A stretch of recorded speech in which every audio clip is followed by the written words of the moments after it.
As we culminate our crawl, we'll look into how the pipe organ made its way into the church and adapted to the Reformation.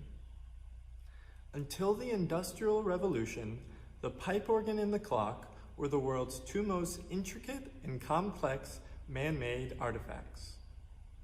As cathedrals were built as testaments to mankind's intellect, monks showcase what God's gift wrought in making the abbey and cathedral into cultural centers. Over the past few weeks, we've discussed pistons and couplers, the winding system and expression, and stops and pipes themselves. I hope you've gained a greater appreciation of the pipe organ and a deeper understanding of the king of instruments' many intricacies. The pipe organ became the standard church instrument in Western Europe around the year 900. The Renaissance produced the humanists, in a movement that sought truth and knowledge by re-examining classical texts and the Bible. During this period of questioning, the subject of music and the church was debated with importance.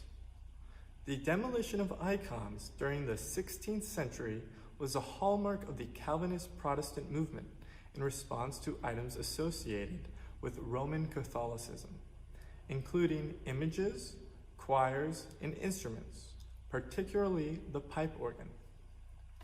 During the Calvinist period, the pipe organ was labeled as the devil's bagpipe, the Pope's bagpipe, the devil's trumpet, as well as the seducer to the worship of the Roman Antichrist. Ulrich Zwingli even went as far as to sanction the complete desecration of pipe organs in places of worship. Martin Luther, who clashed with Zwingli and Calvin, allowed instrumental music in the Reformation liturgy. Luther approved of using instruments to enhance the music of the Reformed liturgy, including the use of the pipe organ.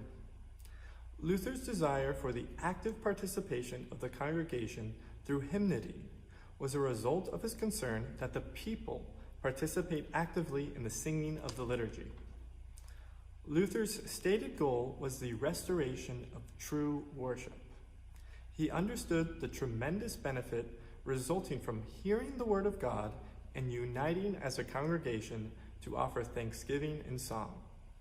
This stress on congregational participation in worship became a linchpin of the Reformation. Luther insisted that hymns be sung in every worship service, for, in his belief, the vigorous singing of simple hymns could open the hearts and minds of God's people to embrace the Word of God. As a cappella music took hold in many Reformed churches, congregations recognized the need for the pipe organ's support in singing and leading in both choir and congregation. The organ was restored to its foothold in worship in the early 17th century to aid congregational song. As organ music was deemed flashy, imprudent, and disconnected from the liturgy, composers responded by connecting the instrumental music to the service's hymns and sermon and illuminating the text through musical painting.